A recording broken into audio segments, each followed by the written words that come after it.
애국을에는 생략하겠습니다. 먼저 오늘 오신 분들 소개를 좀 드리겠습니다. 소개를 드리기에 앞서서 오늘 이 자리는 많은 노동자들이 차별을 하고자 했으나 시국이 시국이어서 노동자들은 노동자 대회를 긴급하게 잡혀가지고 지금 노동자 대회를 하고 있습니다. 그래서 안타까운 말씀을 전해주셨고요. 먼저 오늘 이 자리를 빛내주고 계시는 분들을 소개하겠습니다. 70인 훌쩍 넘으신 고령에도 언제나 이 땅의 통일을 위해서 헌신하고 계신 시민주권행동 임재복 상임 고문님 오셨습니다.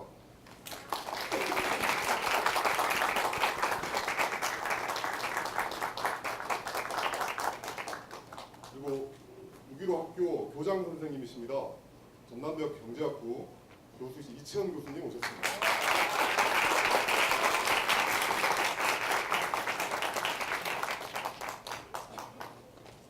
조선대학교 경제학부 이강복 교수님 오셨습니다.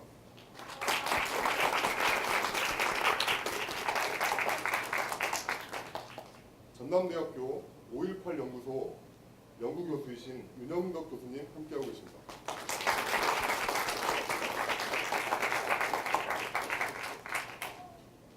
광주전남 불교협의회 정희행 대표님 오셨습니다.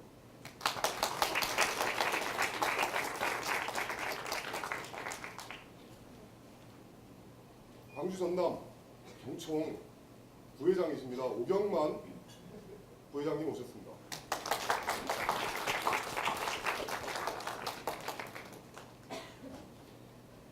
광주시 북구의회 의원이신 문혜옥 의원님 함께하셨습니다.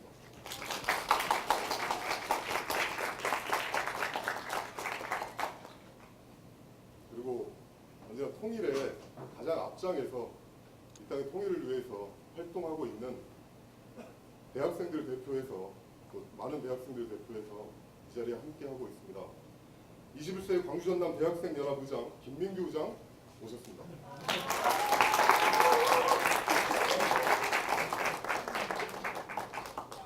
그리고 수많은 수의 많은 광주 시민들과 대학생들 함께하고 있습니다.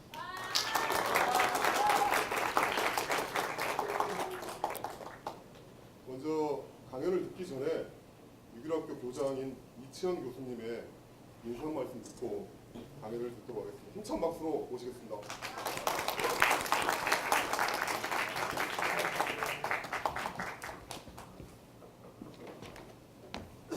네, 안녕하십니까. 저 이채원입니다. 우리 6.15 통일학교는 2010년 3월에 2월에 개교하고 나서 그동안 한 2년간은 2주마다 강연 강의를 해왔는데 작년부터 조금 방식을 달리 해가지고 몇 번씩 못하고 이번에 새로운 방법으로 이제 접근하고 있습니다. 그동안 우리 통일 문제는 여러 각계각층에서 서다른 접근법을 갖고 배우면서 다른 그 길로 모색해 왔지만은 실제로는 한 가지 동일한 목표로 가고 있기 때문에 서로 연대해야 된다고 생각합니다. 그래서 우리 학생들도 우리 기업인들하고도 같이 연대해서 통일 문제를 같이 모색해야 된다. 왜냐하면은 2009년부터는 통일 문제가 전반적으로 통일 기운은 올라와 있지만은 언론이라든가 이런 그 매스컴에 의해서 통일을 완전히 이제는 타부시하는 그런 식으로 이렇게 더럽혀져 왔기 때문에 그 이미지를 걷어내기 위해서는 같이 힘을 합쳐서 새로 어떤 점에서 서로 접근 가능하고 서로 이 진실을 밝혀낼 수 있을까 모색할 필요가 있다고 생각했습니다. 그래서 이번에는 기업인을 모시고 한번 같이 모색하는 자리를 마련했습니다. 감사합니다. 잘 들어주십시오.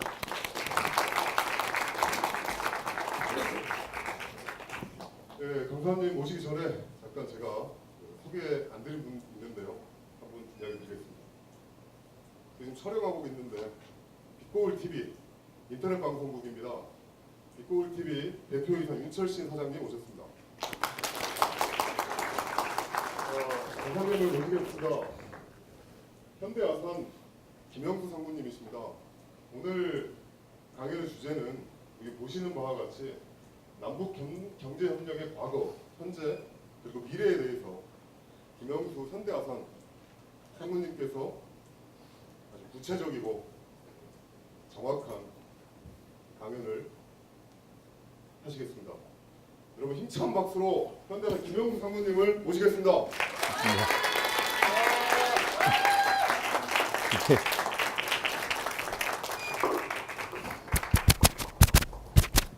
이 마이크가 안 되나요? 이걸로 해야 되나요?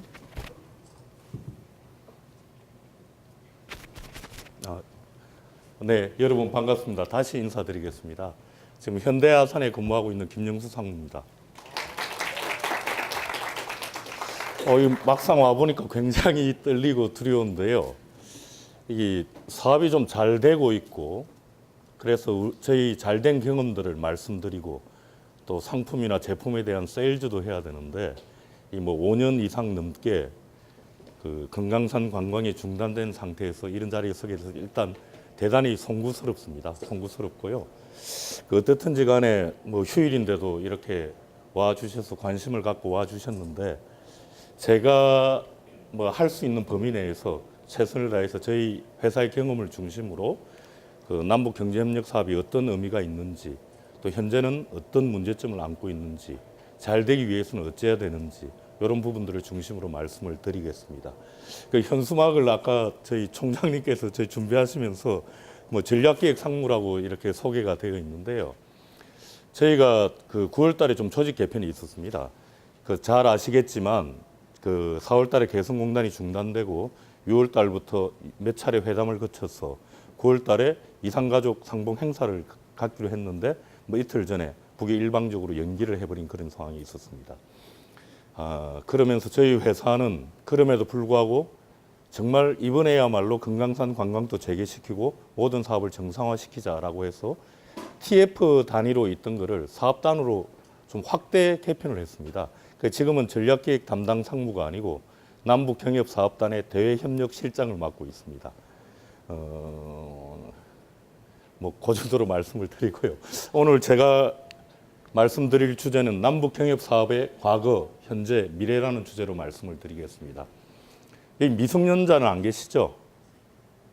원래 저 과거, 현재, 미래라는 표현이 조금 한자말이고 해서 별로 좋지 않은 것 같아서 어제, 오늘, 내일이라는 말로 잡았었는데요.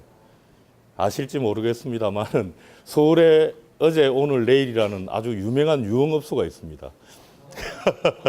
그래서 그게 한때 또 뭐 법적으로 문제가 되고 해서 그 제목을 쓰면 좀 안 좋다고 해서 한자말이지만 과거, 현재, 미래로 말씀을 드리겠습니다. 이게 지금까지 아까 총장님께서 소개를 하셨지만 지금까지 주로 이제 강의를 하셨던 분들이 뭐 통일운동가, 학자들 이런 중심으로 하셨던 것 같은데요. 저는 그야말로 기업에서 사업을 하고 있는 사람이고 별다른 이론적 배경도 없고 그냥 경험으로 이런 거다라고 말씀을 드리니까 그 점 좀 양해해 주시고, 어떻게 보면 좀 제가 왜 떨리나라고 생각을 했더만은 조선시대로 보면 정말 이 성균관 유생들 앞에서 장돌배이가 이 강의를 하는 것 같아가지고 좀 떨리는 것 같습니다.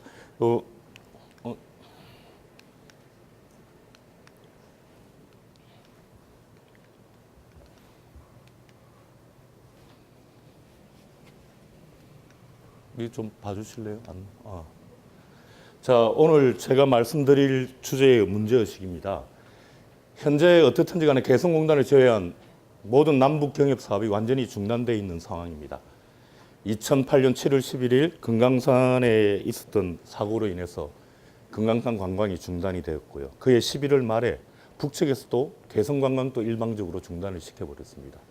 그리고 2010년 3월이죠. 천안함 사건이 있었고 그 여파로 5월 달에 5.14 조치가 개성공단을 제외한 뭐 남북 간 교역, 경제협력 모든 사업을 중단을 했습니다.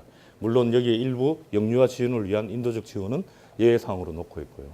그러다가 그나마 개성공단이 유지되어 오다가 금년 4월에 북이 근로자를 일방적으로 철수시키고 여기에 대한 대응으로 우리도 체류인을 전원 귀환을 시켰습니다. 그래서 그 9월 16일까지 개성공단마저 중단이 됐는데 어떻든지 간에 9월 16일부터 개성공단은 지금 재가동이 되고 있고요. 전체적으로 뭐 보기에 따라서 재가동률이 얼마냐 이런 부분들은 보는 관점에 따라 생산액이라든지 그런 관점에 따라 좀 차이는 있겠지만 중단 전에 근로자를 기준으로 보면 약 한 123개 업체에 5만 3천 명의 북측 근로자들이 근무를 하고 있었습니다. 그런데 지금은 한 120개 업체, 약 한 4만 5천 명, 근로자 수로 보면 약 한 85% 이상의 가동률을, 그러니까 중단 전에 비해서 나타내고 있다고 보시면 되고요. 이번에 그 개성공단의 어떤 중단과 정상화 과정을 보면서 제 나름대로 이제 생각한 부분이 이게 우리가 지금 북과하고 있는 경제협력 사업의 어떤 압축판이 아닐까. 개성공단마저 중단됨으로써 남과 북의 경제적 교류와 협력 이런 부분들이 없어지니까 정말 강대강, 정말 대치공명밖에 안 남더라라는 거죠. 이것이 어떤 그렇게 보면 우리 현재의 남북 관계의 어떤 현실의 원인이자 또한 결과일 수 있겠다라는 생각을 했고요. 그 부분은 뒤에 가면서 자세히 좀 말씀을 드리겠습니다. 그래서 오늘 제가 말씀드리고자 하는 것은 이 남북 협력 사업에 대해서 다시 한번 돌아볼 필요가 있겠다. 이해를 돕기 위해서 정말 어떻게 시작됐는지, 무슨 의미를 갖고 있는지, 그러면 과연 또 필요한 건지, 이게 필요한 건지, 그리고 앞으로 계속하기 위해서, 지속 가능하기 위해서는 어떠한 문제들을 해결하고 또 어떠한 방향으로 나아가야 되는지 이런 것 중심으로 말씀을 드리겠습니다. 목차는 먼저 그 남북 경협 사업을 바라보는 우리 국내의 다양한 시각들을 한번 살펴보고요.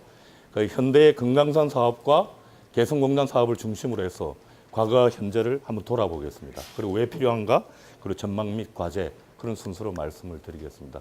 먼저 남북형을 바라보는 시각인데요. 그 소주제로 과연 북은 우리에게 어떤 존재인가? 이 부분에 대해서도 상당히 여러 가지 다양한 시각이 있는 것 같습니다. 먼저 잘 아시겠지만 주적이라는 개념입니다.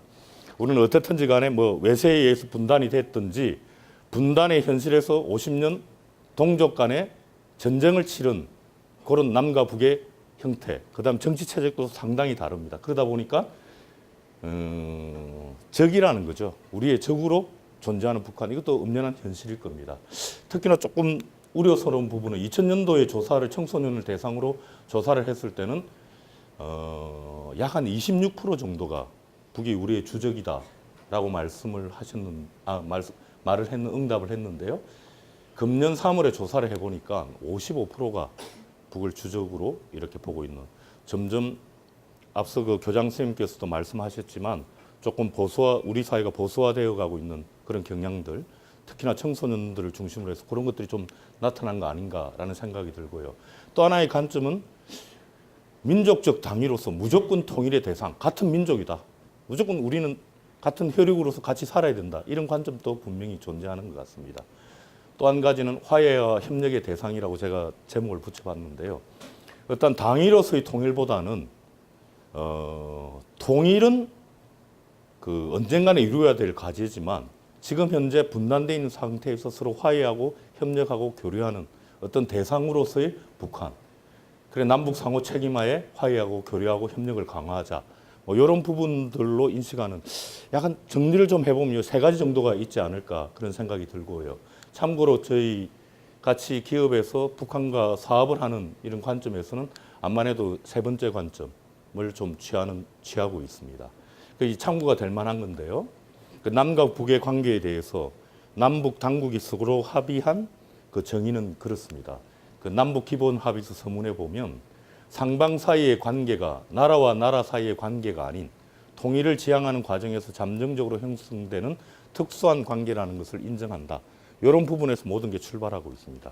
참고로 이런 부분이 구체적으로 어떻게 나타나냐면 남북 간의 거래는 내국 간 거래로 보고, 그러니까 무관세가 적용이 되는 그런 형식으로 나타나고 있다고 말씀을 드리겠습니다. 그런 그 북이 과연 우리에게 어떤 존재인가, 북을 바라보는 시각의 연장선에서 그럼 남북 경협 사업은 어떤 사업인가? 제일 첫 번째로 제가 말씀드린 건 퍼주기라는 거죠. 이거는 그 지금 어떤 여권을 비롯한 보수층에서 갖고 있는 그 시각인데 어떻든 간에 작년 12월에 보면 14선언은 지난 대선용 퍼주기의 결정파입니다. 퍼주기로 얻은 평화는 가짜 평화다. 이런 시각들을 가지고 있습니다. 여기에는 물론 그 같은 민족으로서 서로 도와야 된다라는 인도적 정신은 깔려 있지만 핵 문제와 강하게 연계가 되어 있는 우리가 도와주는 게 결국은 주적인 북한의 무력을 강화시키는 것 아니냐. 우리에게 무력으로 되돌아오는 것 아니냐. 이런 시각들을 깔고 있습니다. 그중에 이제 대표적인 것들이 지금까지 북이 핵과 미사일을 개발하는데 15억 달러 정도가 들었다라고 평가를 하고 있습니다. 그중에 금강산 개성공단을 통해서 5억 달러가 들어갔는데 그 부분이 북의 핵 능력을 강화시키는데 결과적으로 도움을 준 것 아니냐. 뭐 이런 시각들인데 저는 사실은 이런 시각에 대해서 전혀 동의하지 않으면서 그런 생각을 가지고 있습니다. 이런 시각에 보면 남측에서 뭐 그게 현대가 됐든 기업이 됐든 정부가 됐든 준 돈이 없었다면 과연 북이 핵을 개발하지 않았겠느냐 이런 의문이 생기지 않습니까? 여러분 어떻게 생각하십니까? 우리 돈이 가지 않았으면 북은 핵을 개발을 못했을 것이라고 생각하시는 분 계십니까? 그러니까 저런 시각에서 보면 호전적인 집단이기 때문에 어떠한 방식으로도 핵을 개발했다라는 거죠. 그럼 여기에 논리가 왼주머니에 있던 오른주머니에 있던 그 돈으로 개발을 했다라는 거꾸로 보면 결과적으로 현대의 돈이 5억 불이 갔던 정부의 어떤 인도적 지원으로 돈이 갔던 그 부분이 안 갔으면 재원이 모자라서 핵 개발은 어차피 그 돈으로 핵 개발을 했을 거고 다른 돈으로 100만 명 이상의 북한 주민들이 굶지 않았을까 뭐 이런 생각도 한번 할 수 있는 거라고 생각을 합니다. 그러니까 이런 시각들이 있다는 말씀을 드리고요. 좀 더 좀 부연을 해 보면요, 뭐 그런 겁니다. 이 현금으로 핵과 어떤 권력 세습에 사용됐다라는 거고, 뭐 아까 말씀드렸듯이 왼 주머니에 있건 오른 주머니에 있건 이 돈을 꺼내 핵실험을 했다라는 그런 시각입니다. 근데 상당히 역설적인 부분인데요. 물론 1차 핵실험은 노무현 대통령 재임 시에 있었습니다. 2006년 10월에 있었고요. 근데 총 3차례의 핵실험을 했는데 핵실험 이해와 장거리 로켓 발사, 미사일이라고 하는 부분, 3회 연평도 포격, 천안함 사건은 다 남북 경협 사업을 퍼주기라고 비판하면서 제재를 가했을 때 그게 발생했다는 상당히 역설이 있습니다. 사실 퍼주기가 맞다면 한참 퍼줄 때 저런 일들이 발생을 해야 된다라는 생각도 얼핏 가질 수 있다고 생각을 합니다. 그게 하나의 역설로 볼 수 있고요. 또 한 가지 시각은 트로이의 목마라고 제가 이름을 붙여봤는데요. 남북 경협 사업이 어떠한 그 대북 정책의 한 가지 수단적인 측면을 가지고 있다라는 겁니다.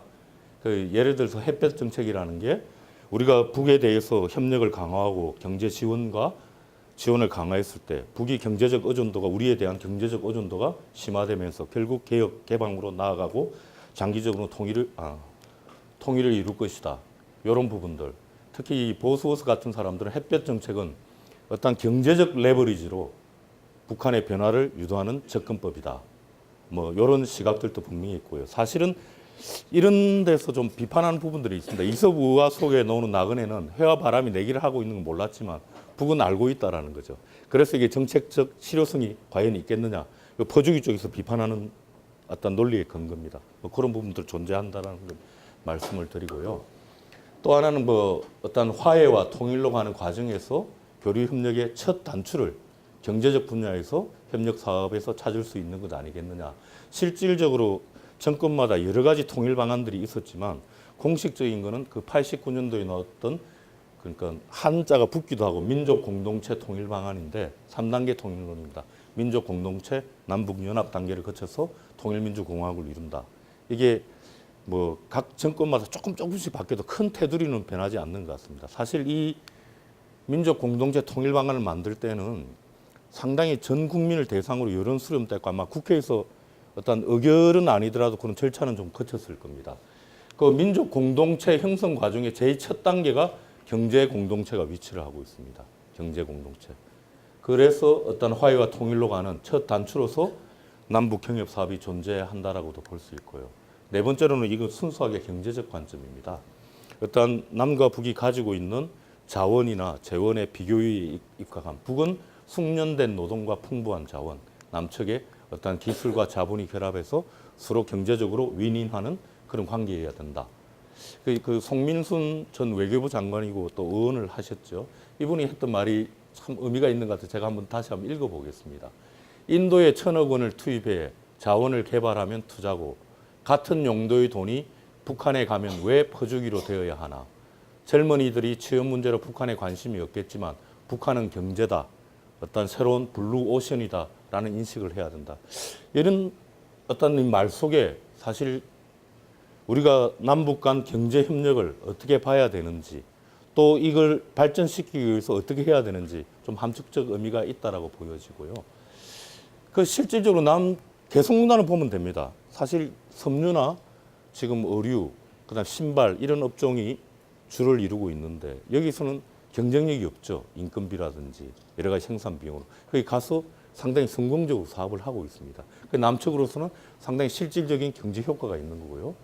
북에서는 어떻든지 간에 지금 외자를 들여오기가 어려운 상황에서 그 경화를 벌므로 인해서 어떤 앞으로 어떻게 될지 모르겠습니다. 여기에 대해서는 뭐 핵 개발을 쓴다라고 비판하는 사람도 있지만 그 좋은 의미에서 보면 경제 개발의 어떤 종잣돈. 그래서 전 한반도 전체적으로 보면 어떤 그 한반도가 고립된 섬에 경제적인 측면에서 고립된 섬에서 탈피해서 대륙과 해양을 연결해서 새로운 성장 동력을 맞이할 수 있는 그런 사업이 아니겠느냐라는 그런 시각을 좀 소개를 해봤습니다. 이 말이 남북 교류 협력을 또 하는 방법에 있어서 어떤 그 입장을 말씀드리는 건데요. 남북 교류 협력을 추진함에 있어 우리의 일방적 이익만을 추구한다는 인상을 준다면 대화와 교류는 풀기 힘들 것이며 문제가 어렵고 지불해야 할 대가가 있다고 하더라도 장기적으로 보아 남북관계 개선에 도움이 된다면 과감하게 교류 협력을 확대해 나가야 할 것이다. 이 말들이 지금 보면 어디 뭐 민주당에서 하는 말 같죠? 저 자체가. 근데 이거는 사실은 어디서 나온 말이냐면 노태우 정부 때 90년 지금 통일부죠. 통일원이 발행한 통일백서에 207페이지에 나와 있는 말입니다. 어떻게 보면 지금의 어떤 북한에 대한 인식 또는 남북 간 경제협력 사업에 대한 인식이 오히려 13년 전보다 더 후퇴했다. 이런 좀 안타까운. 그렇죠. 이 대하는 태도가 서로 내 이익만을 추구해서는 안 된다라는 거예요. 좀 손해를 보더라도 장기적인 관점에서 남북 관계 개선에 도움이 된다면 과감하게 추진할 필요가 있다는 것은 이미 13년 전에 그렇게 우리 정부가 정책으로 추진했던 부분입니다. 첫 번째로 남북 경협을 바라보는 여러 가지 시각들에 대해서 말씀을 드렸고요. 두 번째로 이제 남북 경협 사업의 과거와 현재를 말씀드리겠습니다. 앞서 말씀드렸듯이 금강산 관광과 개성공단을 중심으로 말씀을 드리겠습니다. 실질적으로 외국에 나가서 그 남북 간이 대결 시대를 접었다 이런 부분으로 평가받는 게 우리는 77선으로 알려졌던 1998년도에 노태우 대통령께서 민족 자존과 통일 번영을 위한 특별 선언에 기초해서 남과 북 사이에 경제적 분야든 어떤 정치적 분야든 교류가 시작됐다라고 볼 수. 물론 그 전에 7.4 남북 공동 성명이 있었습니다. 있었지만 그는 남과 북이 공의 어떤 정치적으로 이용을 함으로써 파탄이 나버린 상황이었고요. 남북한 교육의 문호를 개방하고 교육을 민족 내부 교육으로 간주한다라는 선언이 있었고 외교적으로는 지금까지 북한과의 체제 우위적 경쟁을 탈피하고 선의의 동반자적 관계를 성립하겠다. 상호 교류를 통해 경제, 사회, 문화 부분에서 공동체로 통합하겠다. 이런 취지로 88년도에 77선언이 나왔고요. 여기에 기반해서 실질적으로 이제 기업들이 조금 움직이기 시작했습니다. 1989년도 1월인데요. 아시죠? 저희 그 정주영 명예회장님께서 기업인으로서는 처음으로 평양을 방문을 해서 그 금강산 관광 개발과 시베리아 공동 개발에 대한 의정서를 체결을 하셨습니다. 그리고 금강산 관광이 실질적으로 98년도에 시작됐지만 그 연호는 89년도 1월에 이미 합의를 한 상황이고요. 여기 사진이 있는데 한번 볼까요? 이 사람이 누구냐면 아마 지금 나이 때는 잘 모르실지 모르는데 이 당시에 그 대남 정책을 총괄했던 이 사람이 허담이라는 사람입니다. 상당히 북에서는 유명한 사람이라는 말씀을 드리고요. 그럼 뭐 88선을 기초해서 저희 명예회장님 갔다 오시고 91년 12월에 체결이 돼서 국회 비준을 받아서 92년도에 발효가 된 그 기본 합의서라는 게 있습니다. 정식 명칭은 남북 사이의 화해와 불가침, 교류 협력에 관한 합의서인데요. 이 부분이 사실상 지금 남과 북이 어떠한 뭐 합의를 지켜라 새로운 합의서를 만든다고 하는데 대단히 잘 되어 있습니다. 저희가 갖출 수 있는 건 다 넣어놨습니다. 근데 조금 더 부연 설명하면 북은 이 합의서를 별로 안 좋아합니다. 왜 안 좋아하냐면 이 당시 시대적 배경을 보면 그 소련이 붕괴하고 동구 공산권이 붕괴하는 시점에서 뭐 유엔 동시가입도 북은 하나의 조선이다 해서 반대하다가 할 수밖에 없는, 어떻게 보면 우리가 무너질지도 모른다는 불안감에서 사실상 남측이 요구하는 걸 다 들어주고 그런 정치적인 배경이 있습니다. 그러다 보니까 이 사람들은 이 합의서를 언급은 하지는 않습니다. 하지만 여기에 모든 우리가 남과 북이 서로 어떻게 대할 건지 그런 기본 자세들은 다 나와 있다라고 보이죠. 아까 서문을 말씀드렸죠. 1조가 어떻게 돼 있냐면 그 통일을 지향하는 과정에서 형성되는 잠재적 특수관계다. 그래서 남과 북은 상호 체제를 인정하고 존중한다부터 시작을 합니다. 뭐 그런 정신으로 돌아간다면 지금의 어떤 어려움도 극복할 수 있지 않을까 생각을 하고요. 근데 저렇게 남북이 88년부터 92년까지 어떻게 보면 화해와 해백 무드로 가는 것 같다가 이 또 막힙니다. 92년도에 어떻든지 간에 팀 스피리트 훈련 재개를 북이 문제 삼아서 그 전에 12월에 체결하고 그해 5월에 발효된 남북 기본 합의서를 무효화시켜버리고, 잘 아시겠지만 94년도에 북이 NPT를 탈퇴하면서 1차 북핵 위기가 나옵니다. 그리고 이해에 김일성 주석이 사망하는데 뭐 조문 파동이다 뭐 이런 걸로 인해서 남북 관계가 급격히 냉각이 되고, 특히나 김영삼 정부가 출범할 당시에 상당히 기대가 많았습니다. 취임사에서 어떠한 동맹도 민족보다 나을 수 없다 이런 표현을 했는데, 사실상 그 94년도 7월 달에 정상회담을 앞두고 8월 달 정상회담을 앞두고 7월 달에 갑작스런 김일성 주석의 사망으로 해서 거의 파탄이 나고 또 조문을 불허함으로써 남북 관계가 상당 기간 다시 냉각되는 그런 부분들이 있었습니다. 그러다가 이제 DJ 정부가 들어오면서 저희 명예회장님께서 89년도에 합의했던 금강산 관광 사업을 재추진하기에 이릅니다. 그러니까 98년이죠. 앞서 말씀 잠깐 볼까요? 저희 명예회장 뒤에서 설명을 하겠지만 명예회장 고향이 이쪽입니다. 금강산 쪽입니다. 그래서 다시 추진을 하게 되고요. 그 2월부터 북경에서 북측 관계자 접촉을 통해서 여러분 또 기억을 하실지 모르겠습니다만 98년 6월에 그 소 501마리죠. 이때 501마리를 몰고 10월 달에는 또 500마리를 몰고 판문점을 통해서 소떼 방북을 이루어냅니다. 그 프랑스의 기소로만 같은 분은 20세기 최고의 퍼포먼스다. 그래서 10월 달에 김정일 국방위원장을 만나서 최종적으로 금강산 관광 사업에 대한 담보를 받고요. 그해 11월 첫 관광선이 뜸으로써 금강산 관광이 시작이 되었습니다. 그럼 왜 현대에서 작게는 정정 명예회장께서 북한을 선택했을까? 이런 부분도 좀 궁금하지 않습니까? 어차피 사업가다 보니까 사업적 관점이 분명히 있었습니다. 저희들도 그걸 검토를 했었고요. 미래의 성장 동력이 관광 사업이다. 특히 북한에 대한 투자는 미래에 우리의 성장을 담보할 수 있겠다라는 정확한 사업적 관점이 있었습니다. 그리고 국가적 관점에서 미래 가치를 선점한다는 것도 있었고요. 또 앞서 말씀드렸듯이 금강산이 고향입니다. 명예회장님께서 어떤 그 성공한 실향 기업인으로서 이왕이면 고향에 투자하겠다라는 그런 수구초심의 마음도 있었을 것 같고요. 이와 같은 얘기가 되겠습니다만은 어떤 그 기업으로 크게 성공을 했는데 말년에 어떤 그 국가 경제에도 이바지하고 더 나아가서 민족의 화해와 협력에 사업적으로 내가 도움을 줄 수 있다면 더 좋은 일 아니겠느냐. 이러한 배경에서 금강산 사업이 시작됐다는 말씀을 드리겠습니다. 지금까지 현대가 한 그를 금액화를 해봤는데요. 금강산 사업권 대가라는 게 있습니다. 이걸 흔히 조금 오해를 하시고 계신 분들이 있는데요. 중단되기 전까지 어땠냐면 2박 3일이 80불, 1박 2일이 62불, 그 다음에 당일이 40불, 1인당 그렇게 주는 겁니다. 근데 이거를 흔히 신문에서는 뭐 입산료 이렇게 해서 북에서는 아무 노력 없이 받는 거라고 생각을 하는데 이 사업권 대가에는 뭐가 포함이 되어 있냐면 제일 큰 게 비자피입니다. 여러분들 중국 갈 때 비자 받을 때 얼마 정도 드십니까?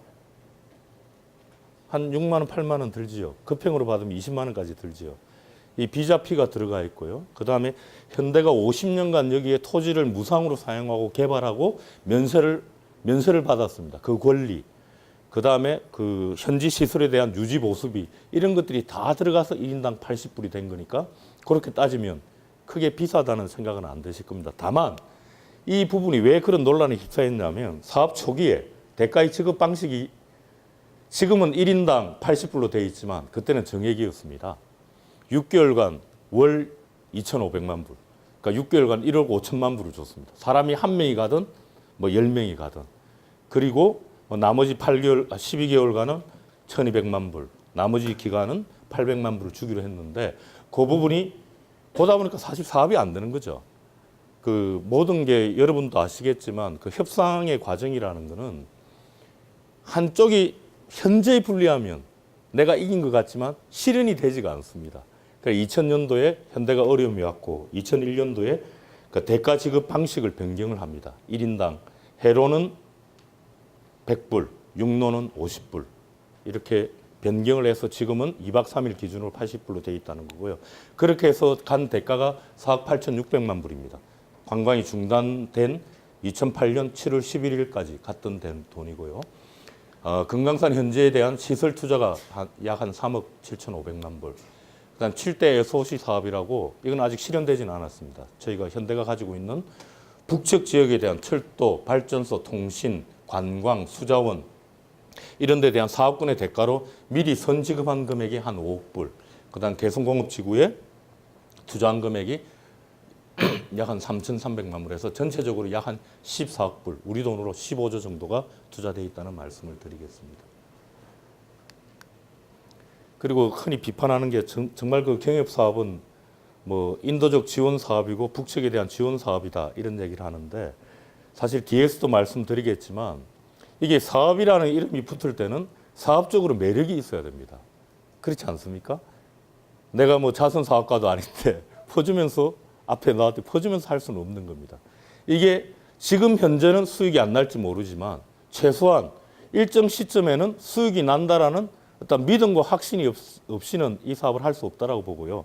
금강산만 제가 예를 들게요. 초기에 엄청난 비판이 있었습니다.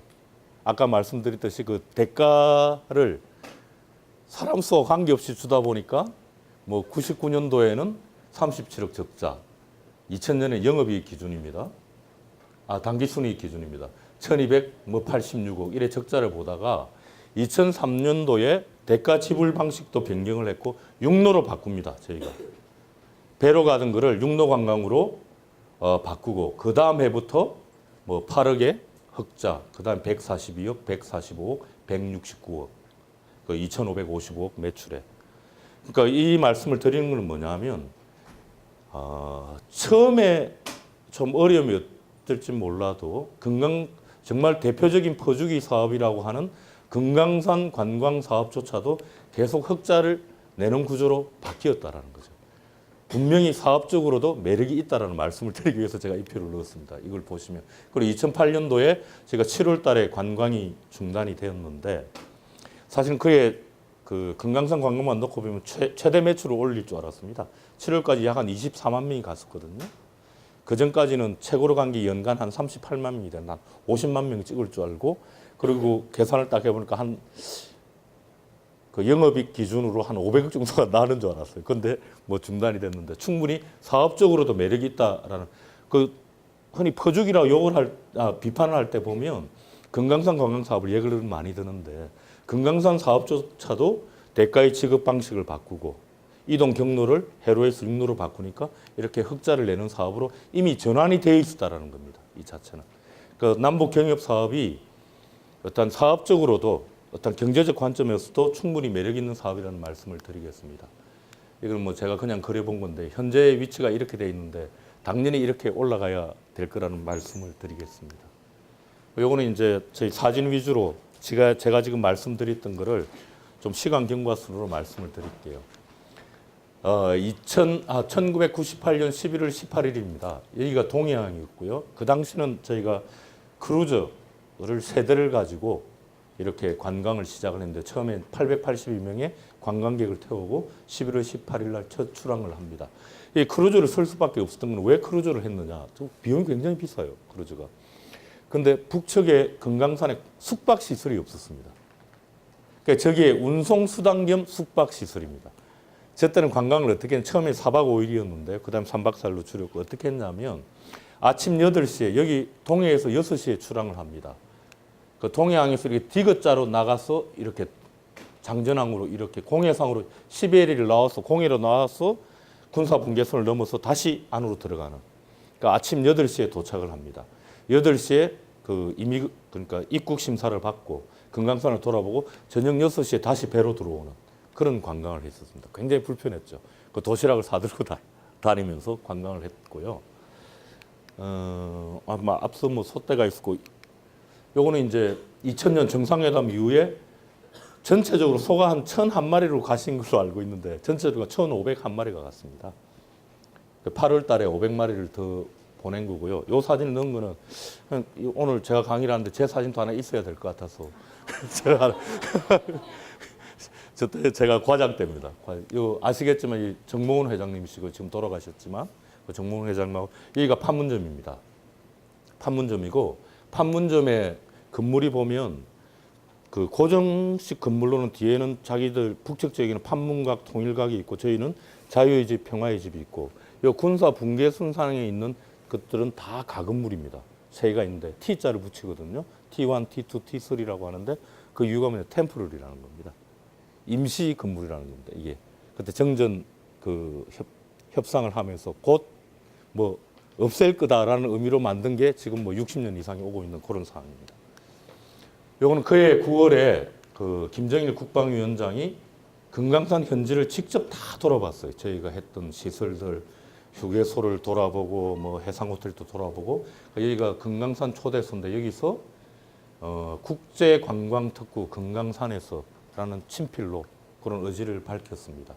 그 사진을 한번 볼까요? 여기 참 돌아가신 분들이 많습니다. 저희 정몽훈 회장님 그리고 이 국방위원장이고요. 요즘은 잘 모르실지 모르는데 이 당시 대남 담당 비서 겸 통일전선부장을 하던 김용순 비서라는 사람입니다. 이분도 돌아가셨습니다. 이 양반은 지금 또 현역으로 있는 그 박재경 인민군 대장입니다. 이해 11월에 그 칠보산 송이를 가지고 그 김대중 대통령한테 그러니까 여기 심부름을 온 거죠. 전달하러 10톤을 가지고 왔던 양반이고요. 저희 회사 사장님들이고 이 양반 또 돌아가셨는데 당시 그 당 군수공업부장을 하던 박성봉이라는 부장이고 이 양반은 아직 살아 있습니다. 현철의 대장이라고 인민군 대장입니다. 참고로 말씀을 드렸습니다. 여기 이제 저희가 그해 2002년 11월에 금강산 관광지구법을 발표하면서 현대의 토지 이용증 50년간의 토지 이용증을 발급한 토지 이용증의 내용입니다. 이거 한번 볼까요? 2002년 1월 11월 13일부터 2052년 50년간 토지를 무상으로 사용하는 그러니까 그 권리의 대가도 2박 3일로 주는 80불에 포함되어 있다고 보면 크게 비싼 건 아니라는 생각은 드실 겁니다. 저희들 뭐 앞서 말씀 중국 비자값만 해도 뭐 8만 원씩 하는 거니까요. 그리고 앞서 말씀드렸듯이 2003년 8월에 금강산 육로 관광을 시작을 하게 됩니다. 그 전까지는 배로 하다 보니까 사실은 대가 지불 방식을 변경했다 하더라도 기업적인 측면에서 수익을 내기는 대단히 어려운 구조였습니다. 그러니까 육로로 바뀌면서 12시간 걸려서 가던 길을 30분 만에 넘어가니까 그래서 사실은 기업의 입장에서 경쟁도 생기고 관광하시는 분들 어떤 편의성, 접근성도 급격히 향상돼 버리는 그런 결과가 나왔습니다. 그리고 그 2005년 5월 달에 100만 명을 돌파했고요. 육로 관광이 얼마나 이 무서운 거냐면 여기서 알 수 있습니다. 지금 2007년 7월에 관광이 중단됐으니까 2005년 5월하고 2007년 7월은 그 2년 2개월 사이죠. 98년에 시작해서 2005년 약 한 6년 반 동안 100만 명이 갔습니다. 근데 관광이 중단될 때 전체 관광객 수가 195만 명입니다. 그러니까 단 2년 만에 95만 명이 가버리는. 그러니까 육로 관광이라는 게 그 어디든지 간에 이 접근성을 개선을 하니까 급격히 손님이 늘더라는 겁니다. 자체가. 그 7년 걸리던 부분을 2년 만에 이렇게 육로 관광으로 바뀌면서 관광객 수 급격히 늘었다는 말씀을 드릴게요. 그리고 2007년 7월에는 내건강 관광도 시작을 했는데 그에 뭐 어차피 사고가 좀 났습니다. 그리고 11월에 개성관광, 이게 조금 안 맞네요. 예, 맞습니다. 2007년 11월에 개성관광도 실시를 했습니다. 이때 14선언의 결과물인데요. 저희 노무현 대통령께서 이제 14선언을 내고 거기에 대한 어떤 부속 합의로 저희 회장님께서 10월 말에 평양을 가서 국방위원장과 면담을 하면서 백두산 관광과 개성 관광을 새롭게 합의를 했습니다. 그러니까 개성 관광은 준비를 하면서 제가 11월부터 시작을 할 수 있었고 백두산 관광은 2008년부터 그 백두산이 계절적인 요인이 있기 때문에 1년 365일 할 수 있는 곳이 아닙니다. 백두산은 잘 뭐 가보신 분들 있죠, 중국에서. 그러니까 뭐 7월부터 한 10월까지 밖에 관광을 못하는. 그래서 2008년부터 이걸 시작하기로 했는데 금강산 또 중단되고 또 뭐 정부의 대북 정책도 바뀌면서 백두산 관광은 실시를 못했고 개성 관광은 1년 정도를 했죠. 1년 정도를 하다가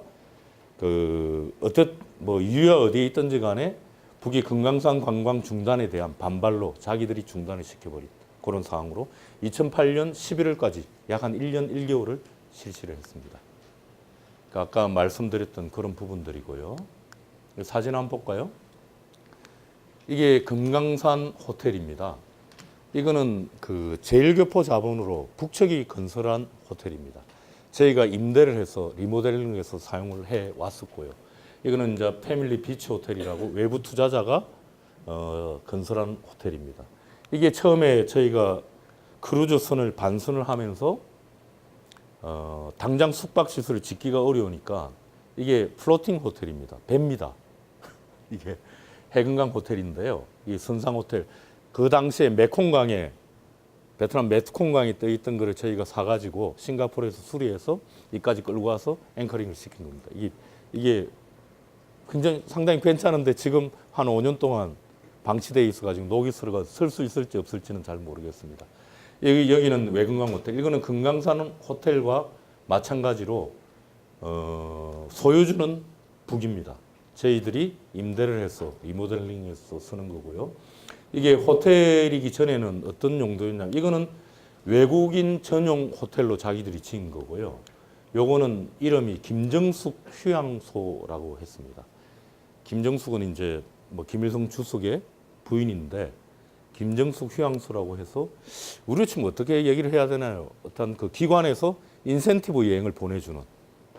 그러니까 그 자기들 어떤 기관 단위마다 여행을 와서 무료로 숙박하는 그런 숙소라고 보시면 됩니다. 그걸 저희가 그 리모델링을 해가지고 사용을 하고 있었고 지금 또 보니까 제가 월요일 날 월요일이 11월 18일이었습니다. 금강산이 뭐 비록 중단은 돼 있지만 어떻든지 간에 98년으로 카운트를 하면 15년이 되는 그런 날이라서 금강산을 갔다 왔는데 요 두 개는 사용을 하고 있어요. 이 사람들이 사용을 하고 있는데 손님이 많은지 어떤지는 전혀 잘 모르겠습니다. 그거는 뒷부분에 가서 좀 설명을 드리겠습니다. 요거는 온천장이고요. 큰 거 노천탕. 그다음에 이거는 저희가 관광공사에서 운영을 했습니다. 금강산 면세점. 그다음에 교회 공연 아시죠? 북측에. 그 교회 공연이 매일 한 차례 또는 두 차례 이루어지던 공연장, 교회 공연장이었습니다. 지금 조금 사진을 통해 가지고 어떤 금강산 관광의 경과도 받고 시승도 받는데 그럼 과연 금강산 관광의 성과가 뭘까? 를 한번 생각을 해봤는데 제일 큰 게 뭐니 해도 이게 어떻든지 간에 남측이든 북측이든 다 군사지역이 평화지역으로 변했다라는 겁니다.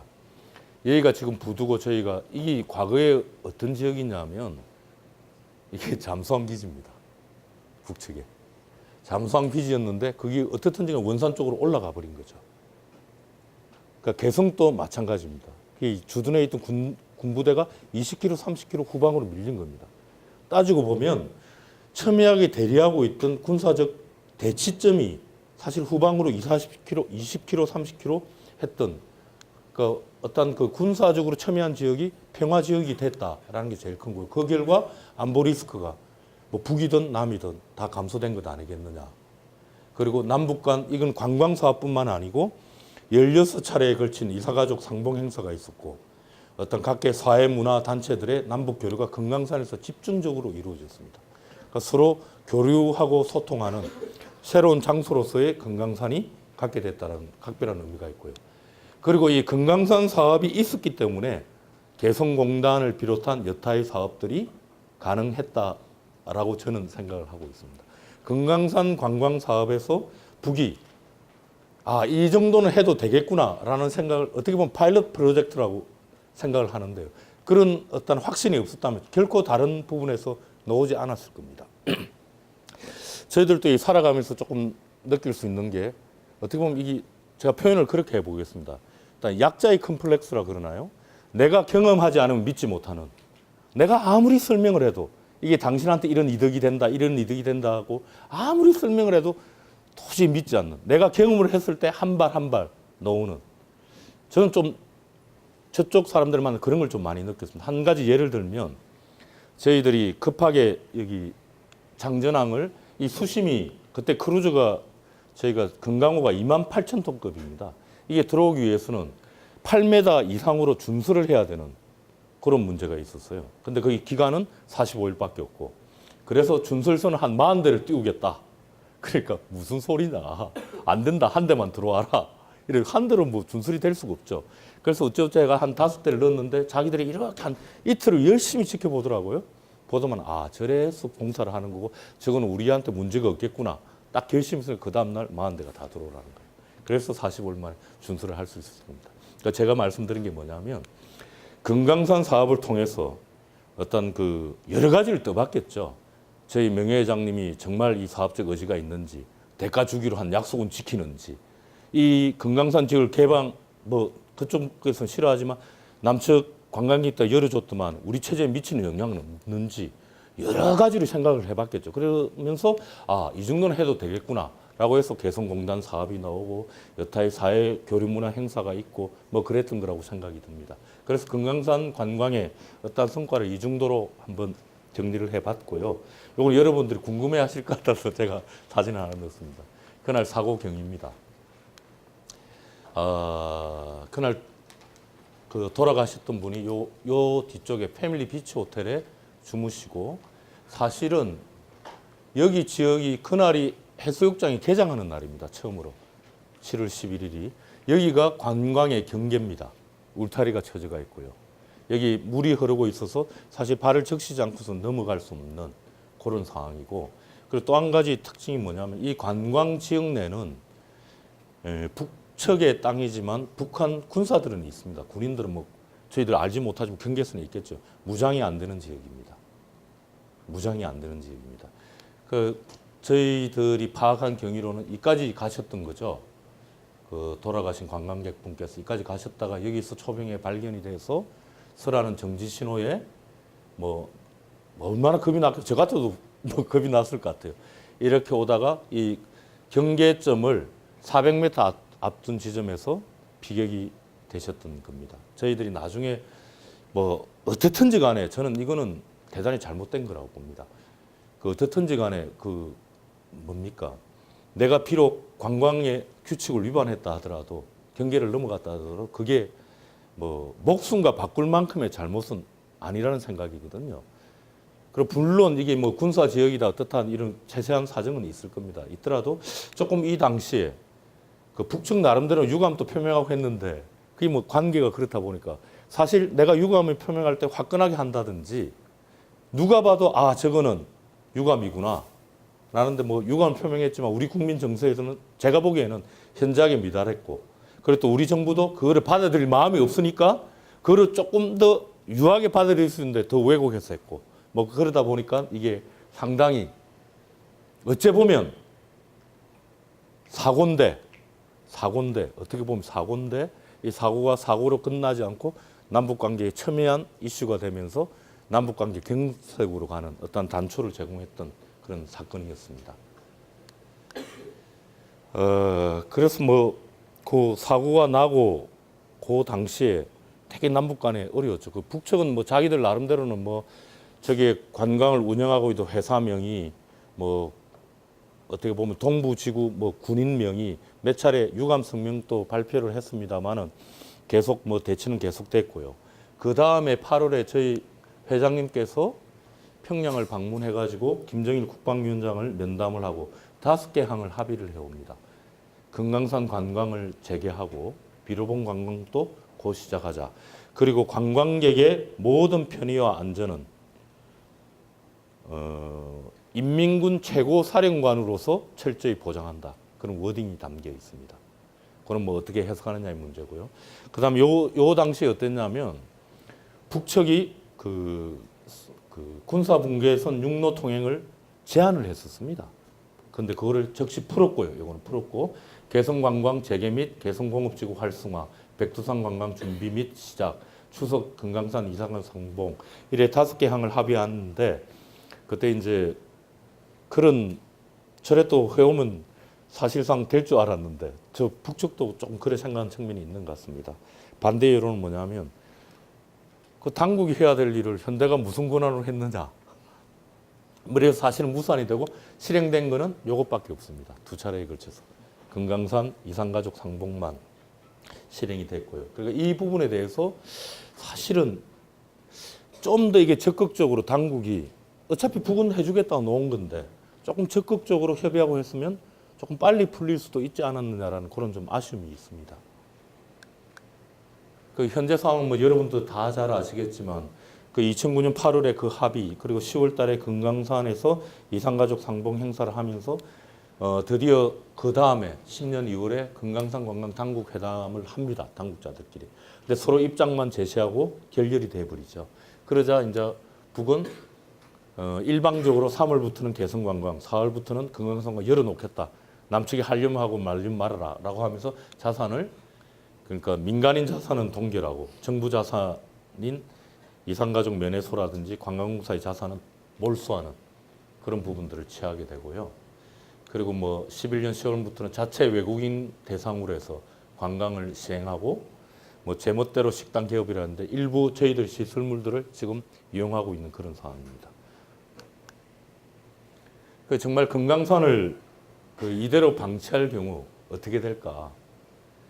앞서 말씀드렸듯이 금강산의 성과라고 해서 뭐 군사지역이 평화지역으로 바뀌었고 안보 리스크가 현저히 줄었고 또 남북 간 여러 분야에서 소통하고 교류하는 장이다라고 했는데 일단 이런 남과 북이 함께 할 수 있는 일단 정말 역사적이면서 현재적 공간을 잃어버리는 것 아닌가라는 생각을 해봅니다.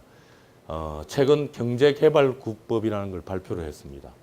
신의주를 포함해서 14개 경제개발국에서 해외 자본 유치나 해외 관광객을 대대적으로 모집을 하고 있는 상황인데요. 이런 부분들이 자기들로서도 어떻게 보면 어떤 현대와의 계약적 관계는 분명히 남아 있습니다. 이 부분은 풀어야 되는 부분이지만 5년 이상을 자기들 자산을 이용하지 못하고 있다 보니까 자기들이 독자적으로 사업을 하겠다라는 겁니다. 이런 부분들이 지금 5년간은 어떻게 버텨왔는데 좀 더 가면 사실상 정말 자기들이 독자적으로 사업하는 공간이 될 그럴 우려도 있다라고 생각이 듭니다. 어떻든지 간에 북은 지금 외화를 벌려는 목적인지 어떤 목적인지는 모르겠습니다만은 대대적으로 자기들 외자 유치를 위해서 어떤 경제개발구도 개방하고 특히나 원산을 중심으로 해서 관광 리조트라고 그러나요? 복합 관광단지를 외국인을 대상으로 그런 부분들을 굉장히 그 힘있게 건설하고 있는 그런 상황입니다. 신문에 자주 나오지만 마식령 스키장 또 내년 1월에 개장을 한다라고 자기들 말로는 그렇게 하고 있습니다. 그 금강산 관광 어떻게 풀 수 있을까? 지난 9월 달에 참 안타까웠죠. 이산가족 상봉 행사를 하고 10월 2일 날 금강산 관광 회담이 잡혀 있었습니다. 끝나는 날에. 근데 북이 일방적으로 연기를 해버렸는데요. 어떻든지 간에 그게 한번 연기가 되고 나니까 북의 입장은 그런 것 같습니다. 과거 앞서 2009년도 저희가 8월 달에 저희 회장님이 합의원 5개 항 중에서 그 금강산 이산가족 상봉 행사만 진행이 됐다고 말씀을 드렸습니다. 그 사실 지금까지 이산가족 상봉 행사라는 걸 보면 어떻든지 간에 이게 좀 북이 들으면 기분 나쁠지는 모르겠습니다만은 그 우리는 인도적 이산가족의 만남이라는 인도적 문제를 해결하는 어떤 대가로 인도적 지원을 해왔던 게 사실입니다. 뭐 살을 지원을 한다든지 비료를 지원을 한다든지 그게 사실입니다. 그런데 2009년도, 2010년도 이산가족 상봉 행사는 아무런 지원 없이 이루어졌습니다. 그러니까 북이 뭐 어떻게 보면 통 크게 해준 거라고 볼 수 있는데 그러니까 그런 관점에서 이 자체도 더 이상 못 믿겠다라는 그런 불신이 조금 있는 것 같습니다. 순서를 우리 정부가 이산가족을 먼저 하고 금강산 당국회담을 후에 하자라고 하고 준비를 해왔는데 불과 뭐 이틀 전인가 하루 전에 연기를 해버렸는데 거기에는 너가 또 이산가족만 받고 금강산 당국회담은 지지부진한 것 아니냐. 최소한 동시에 개최되어야만이 가능하겠다라는 그런 입장을 가지고 있는 것 같습니다. 그리고 지금 어떻든지 간에 개성공단이라는 게 중단이 됐고 9월 16일 날 정상화됐고 남북 간의 이산가족 상봉 행사도 상당히 실무적으로 진행하다가 연기가 됐고 금강산 실무회담도 연기가 된 상황이라면 이걸 개별적으로 풀기는 좀 어렵다라는 생각도 듭니다. 이 전체적인 남북 간 현안 문제를 어떤 논의하고 해결할 수 있는 어떤 고위급 회담이 필요한 것 아니냐라는 생각도 이거는 저 순전히 개인적인 생각입니다. 그런 생각을 가지고 있고요. 실질적으로 그 6월 달에 한번 진행이 됐었죠. 근데 그 우리 통일부 장관과 격이 맞니 안 맞니 이래가 회담이 결렬이 되고 실무회담으로 왔던. 근데 실무회담도 연기가 되고 이게 뻐그러지다 보니까 오히려 거꾸로 지금은 실무 차원의 논의로서 이 전체 문제를 풀기는 어려운 것 아니냐. 거꾸로 고위급 회담이 필요한 것 아니냐. 당국이 조금 나서줬으면 하는 그런 기대를 가지고 있습니다. 이제 개성공업지구입니다. 시간이 좀 많이 됐는데요. 좀 간단하게 넘어가겠습니다. 지난 4월 달에 이제 중단이 돼가지고 전체적으로 이거는 뭐 저희 경제연구원의 평가입니다. 6조에서 10조 원 정도, 10조 원 정도의 뭐 남측 기업의 피해가 있었다. 뭐 북측도 당연히 피해가 있겠죠. 임금이라는 이런 부분들. 이 개성공단의 어떤 경제적 파급 효과, 우리 남측이 갖는 경제적 이익 이런 것들이 얼마나 큰 건가를 보여주는 거라고 보여지고요. 중단되기 전까지 123개 기업이 가동을 하고 있었고 연간 생산액은 약 한 4억 6천만 불. 그러니까 북측 근로자가 5만 3천 명을 근무를 했습니다. 평균 임금은 모든 사회보험료 이래 포함해서 125불. 그러니까 연간 5만 3천 명의 그 125불을 한 12개월 하면 약 한 8천만 불 정도가 임금으로 가는 그런 구조입니다.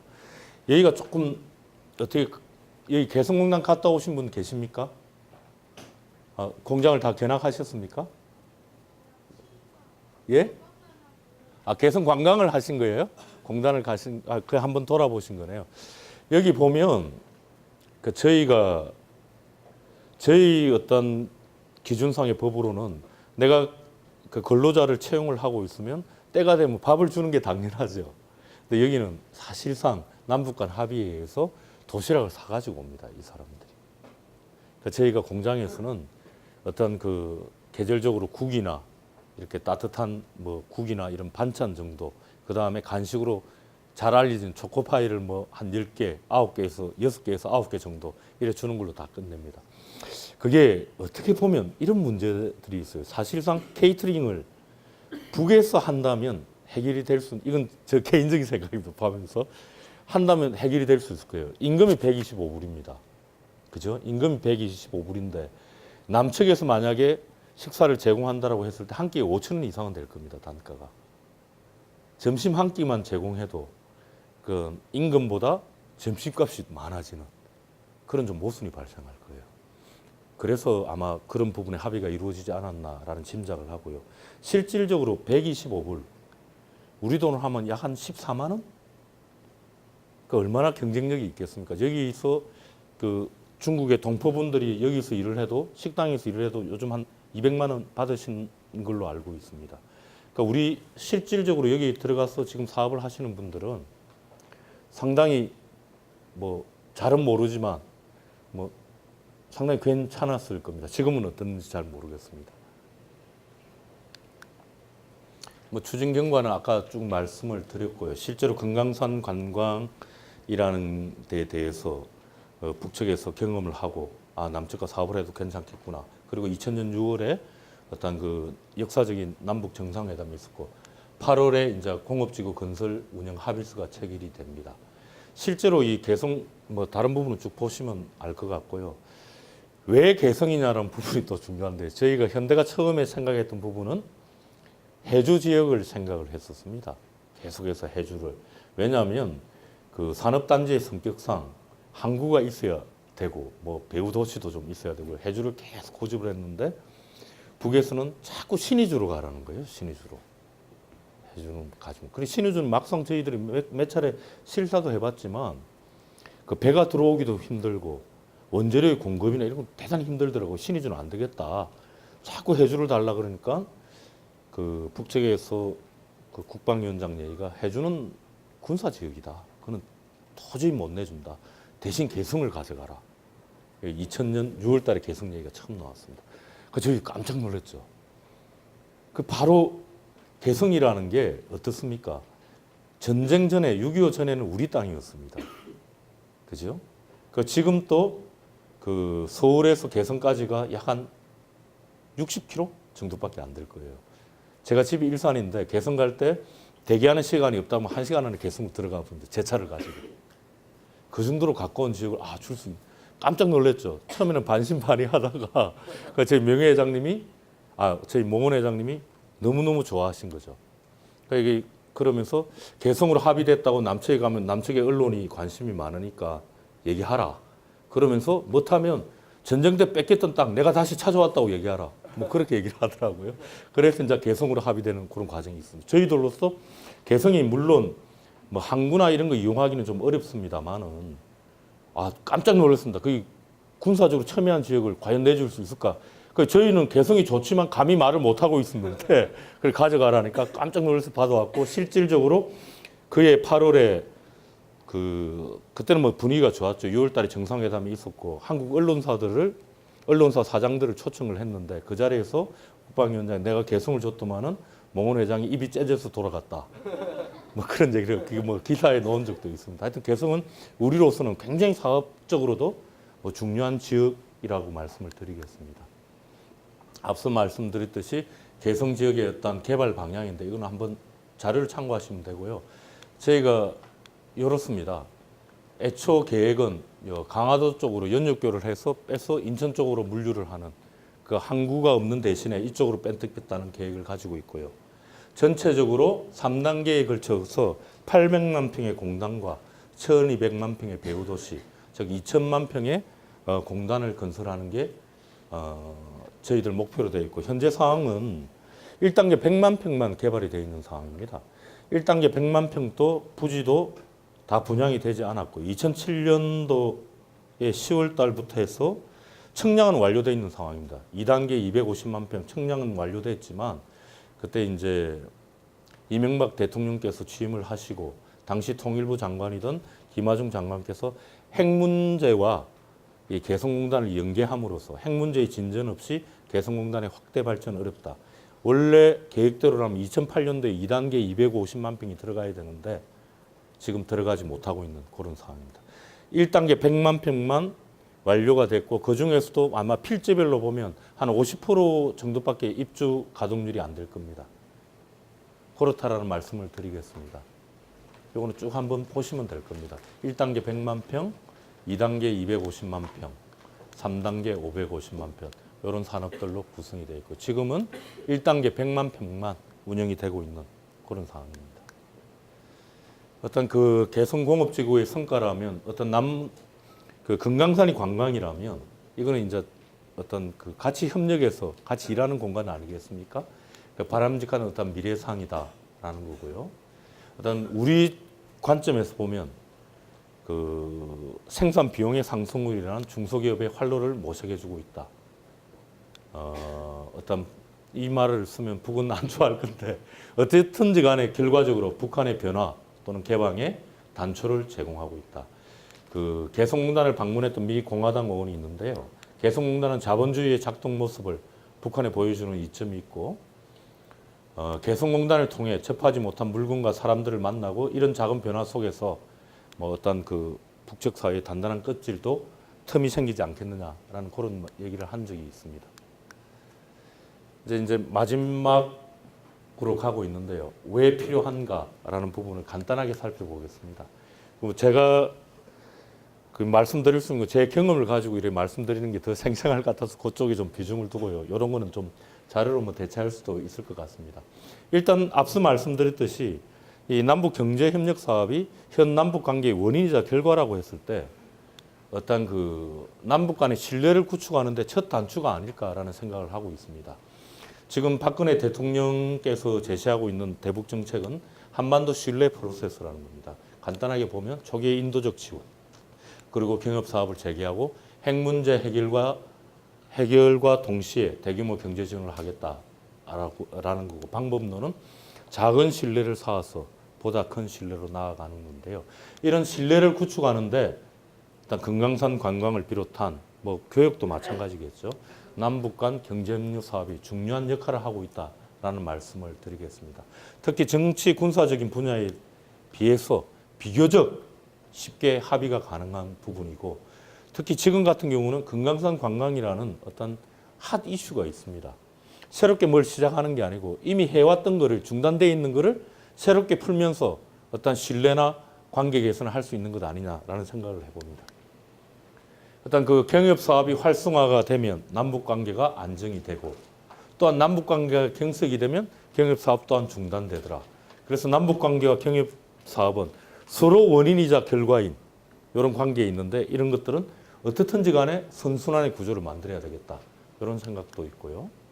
요거는 앞서 말씀드렸듯이 이런 그 남과 북 지금 당장은 조금 더 덕을 보고 조금 더 손해보는 측이 있을 수 있을 겁니다. 하지만 장기적으로 봤을 때는 상호 경제적 이익이 될 거다. 뭐 지금 또 봤지만 개성공단, 개성관광, 금강산 이게 누가 더 많이 받느냐 이걸 차치하고 전부 다 이익이 되고 있습니다. 이 부분. 그다음에 이거는 뭐 어떻게 될지는 모르겠습니다. 가스관 연결 사업도 여전히 살아있는 프로젝트고요. 최근에 나진 핫산 프로젝트에 저희 현대상선, 포스코, 코레일이 투자를 했습니다. 이 부분은 뭐냐면 러시아 철도공사가 그 나선시와 합작을 해서 나진항의 3호부두 이용권을 가지고 있습니다. 콘트랜스사라는 걸 만들었는데 러시아 철도공사가 70% 지분을 가지고 있고 그 다음에 그 어디죠? 북한 나선시가 30% 지분을 가지고 있는데 그 70% 지분 중에 34.8%를 한국에 판 겁니다. 2,100억 원에. 사실상 이게 그 북에 대한 투자이기 때문에 5.14 조치 위반입니다. 5.14 조치 위반에 엄격히 따지면. 그런데 우리 정부에서는 그 투자 방식이 러시아의 특수 목적 법인을 만들어서 이 목적 법인에 투자를 하고 목적 법인이 러시아 법인이 북한에 투자하는 형식, 우회 투자라는 거죠. 그렇게 허용을 해준 걸로 봤을 때 조금 5.14 조치에 대해서 좀 전향적인 자세를 가지고 있지 않나라는 생각도 좀 뭐 기대도 좀 하고 있습니다.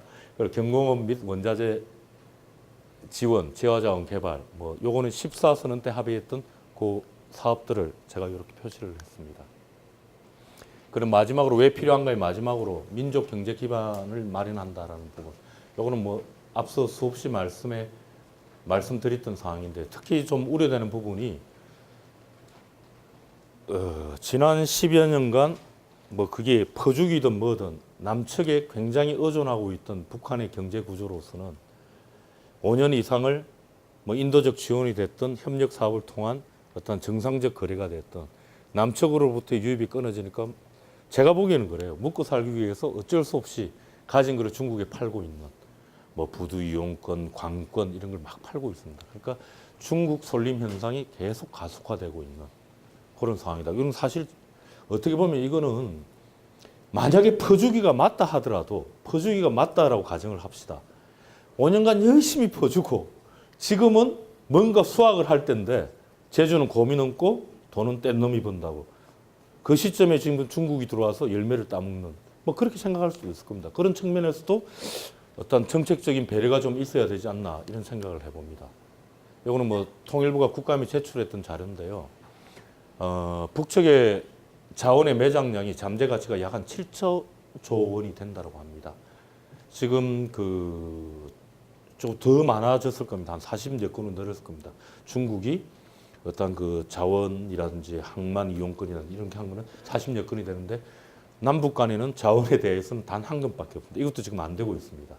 2006년도에 경공업 자재 지원을 했습니다. 저희가 8천만 불 상당의 그러니까 신발, 의류, 비누에 되는 자재를 주고 그거를 연불로 북한의 광물로 대금을 받기로 했는데 한 차례만 받고 관계가 파탄되면서 지금 못 받고 있는 그런 상황이라는 말씀을 드릴게요.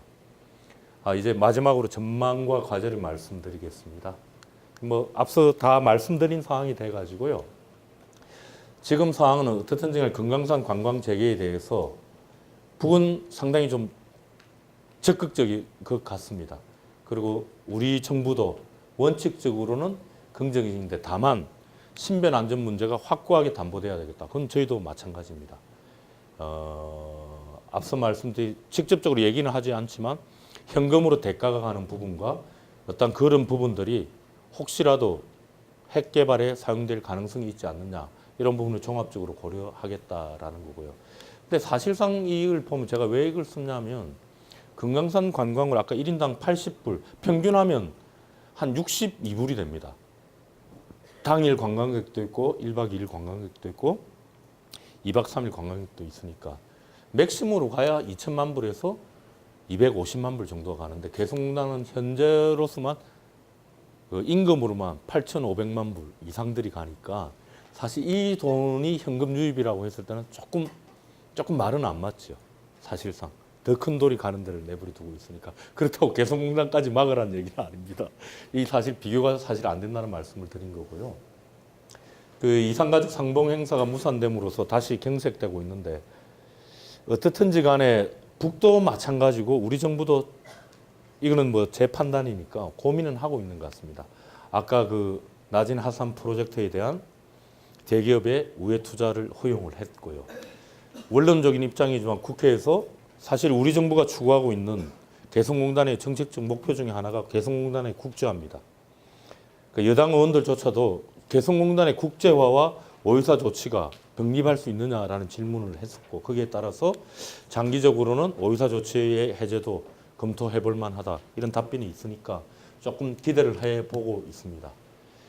그럼에도 불구하고 단기적으로는 이게 뭐 금년 안에 어떻게 풀릴 것이다 이게 단기를 어디에 보느냐의 그 시점의 차이는 있겠습니다만은 좀 단기적으로는 남북 관계도 그렇고 남북 경협 사업의 재개도 조금 불투명한 것 아니냐라는 생각이 들고요. 하지만 이게 좀 중기나 장기로 늘어보면 어차피 그 이렇게 대결과 적대로 한번 화해와 협력 서로 교류도 하고 있고 지금 개성공단이라는 것도 있는데 장기적으로는 뭐 대화를 통해서 관계도 개선하고 경협 사업이 재개되지 않겠느냐. 그리고 뭐 육자회담에 대해서는 제가 잘은 모르지만 지금 뭔가 잘 안 된 거는 같아요. 하지만 활발히 중국을 중심으로 움직이고 있고 뭐 언젠가는 사실상 핵 문제도 해결이 돼야 될 거다라는 생각도 하고 있고요. 내년도 저희 대통령께서도 2년 차에 접어드시면 어떻든지 간에 그 한반도 신뢰 프로세스가 좀 본격 가동돼야 되는 어떤 그 토대는 좀 마련하는 정책을 취하지 않을까 해서 중장기적으로는 어떤 남북 관계도 그렇고 북한을 둘러싼 국제적 환경도 그렇고 그게 선행할지 동시에 갈지는 모르겠습니다만은 남북 경협 사업도 좀 재개되지 않겠느냐 그런 기대를 해봅니다. 특히나 그 앞서 말씀드렸듯이 새롭게 뭔가를 하자는 게 아니고 하고 있던 거에 중단돼 있는 상황이니까 금강산 관광 재개를 어떻게 언제 하는지가 어떤 그 남북 관계 및 경협 사업 재개의 어떤 가늠자가 될 수 있다라는 생각이고요. 그 금강산 관광이라는 게 어떤 그 한반도 신뢰 프로세스를 본격적으로 가동하기 위해서 진짜 작은 신뢰를 쌓아서 큰 신뢰로 나아가기 위해서 한번 넘어야 될 어떤 산이면서 또한 기회가 될 수 있다라는 생각을 하고 있습니다. 그 이유로서는 뭐 어떻든 간에 이게 맞다 틀리다의 문제는 아닙니다. 옳고 그르다 가치의 문제는 아니고 우리가 상대하고 있는 북이 상대방이 이렇게 생각을 하고 있다라는 겁니다. 금강산 관광 재개 없이는 남북 관계는 없다라는 지속적으로 밝히고 있고 또한 여기서는 자기들 국방위원장의 유은 사업이기 때문에 이거를 뭐 중단된 상태로 계속 가기는 어려운 그런 측면도 있다라는 거고요. 요거는 뭐 제가 이렇게 그냥 쓴 건데 사실 핵 건설과 경제 건설에 병진한다 이런 부분에 대한 평가를 제가 내릴 수는 없습니다. 다만 이 부분에서도 우리 정부가 추구하고 있는 한반도 신뢰 프로세스와 뭐 접점을 찾기가 불가능하다고 하지만 그렇지 않을 거다. 그 북이 체제 안정과 경제 개선을 위해서는 대경계 안정이 필수적인데 제가 보기에는 핵 경제 병진에서 방점은 경제에 찍힌 것 아니겠느냐. 거기에 생각은 뭐 다를 수 있습니다. 뭐 그런 부분에서 실질적으로 남북관계 안정과 북핵 문제 해결 단초 마련이 시급한데 이런 부분들은 앞서 말씀드렸듯이 뭐 금강산 관광을 포함해서 남북관계 개선을 시도하려는 그러니까 우리 정부가 앞서 말씀드렸듯이 있는 사람이 좀 더 적극적으로 나가는 게 순리가 아닌가 그런 생각을 해봅니다. 정말 마지막인데요. 예. 그렇게 했을 때 이건 뭐 그냥 앞서 했던 얘기와 똑같습니다. 어떤 그 남북 관계라든지 제도라든지 인식이라든지 합의 등이 뒷받침됐을 때 남북 경제 협력 사업은 앞으로도 지속 가능하고 또한 발전이 담보되는 것 아니겠느냐라는 겁니다. 그러기 위해서는 이게 뭐 당국 차원의 노력이 먼저 선행돼야 되고 정부 차원에 대단히 중요하지만 전부 다 우리 국민들도 어떤 그 남북관계 개선을 위해서 좀 노력을 해야 된다는 부분이고요. 이번에 또 어차피 만약에 사업을 재개한다고 하면 남북 간의 어떤 법과 제도적인 보완도 좀 필요할 것 같습니다. 어쨌든 일방의 합의를 파기한다든지 계약 변경 이런 것들을 할 수 없는 어떤 구조, 남북 간의 합의가 필요하지 않느냐. 특히나 이번에 개성공단이 재개되면서 좀 의미를 두는 부분은 첫째 항목에 그런 말들이 있다. 남과 북은 정세에 영향받음 없이 개성공단의 정상 운영을 보장한다. 남과 북이 공이 보장하는 겁니다. 사실 그래 문서로 합의해놓고 안 하면 그뿐 아니냐. 그럼 뭐 달리 방법이 없죠. 아무리 좋은 법 만들어도 안 지키면 그만인 거니까. 어떻든지 간에 남북 간의 어떤 그 법적 제도적 보완도 좀 필요하다는 거고요. 그러니까 인식의 전환입니다. 이 사업이라는 게 일방적인 퍼주기가 아니라는 거죠. 정상적인 거래를 통해서 상호 이익을 가져오고 경제적 관점에서도 그리고 장기적으로 어떤 그 한반도 리스크를 감소시키는 거죠. 한반도의 안정적 관리라든지 더 멀리 보면 언젠가는 우리가 통일을 해야 된다는 관점에서 보면 통일 비용의 어떤 사전적인 분산, 부담의 경감 이런 측면도 분명히 있다고 봅니다. 그래서 마지막으로 제가 말씀드리고 싶은 거는 어떤 그 정경분리 원칙, 앞서 말씀드렸듯이 정세에 영향받음 없이 개성공단의 안정적 정상적 운영을 보장한다라는 말이 어떤 정치 군사적 관계의 악화나 이런 걸로 인해서 사업에까지 영향을 미치는 그러니까 오유사 조치라든지 이런 부분들 이런 것들은 좀 남과 북이 이 사업은 사업대로 좀 안정적으로 해줄 수 있는 그런 원칙들에 대한 합의가 좀 필요한 게 아닌가 그런 생각을 해봤습니다. 이제 끝났네요. 이 자체가. 오늘 제가 말씀드린 게 뭐 특별한 내용은 없습니다. 저희가 한 15년간 사업을 해오면서 북측을 만나면서 느꼈던 점들 그리고 저희가 하고 있는 사업이 어떻게 시작이 됐고 어떤 과정을 거쳐왔고 지금 어떤 어려움이 있는지를 좀 호소하는 형식으로 말씀을 드렸습니다. 그리고 이 사업은 그 남과 북은 물론이고 우리 경제적 관점에서도 사실 큰 의미가 있고 또 큰 의미가 있게끔 만들어야 되는 사업이 아닐까라는 말씀을 드리고요. 그 제일 마지막에 잠깐 뜯다가 말았는데 저희 명 회장님 자서전 제목이기도 합니다. 그 시련은 있어도 실패는 없다라는 말인데 참 이런 말 하기도 좀 죄송스럽습니다. 저희가 좀 사업이 잘 되고 해서 이 오신 분들한테 이 사업은 정말 돈 버는 사업입니다. 이 세일즈도 좀 하고 해야 되는데 그 생딴 어려운 얘기만 하고 앞으로 잘 될 거다 해서 좀 책임 없이 하는 얘기 같은데 좀 지켜봐 주시고 지금까지처럼 좀 성원해 주신다면 저희도 열심히 노력해서 빠른 시일 안에 금강산 관광도 재개하고 그렇게 해서 하도록 하겠습니다. 네, 감사합니다.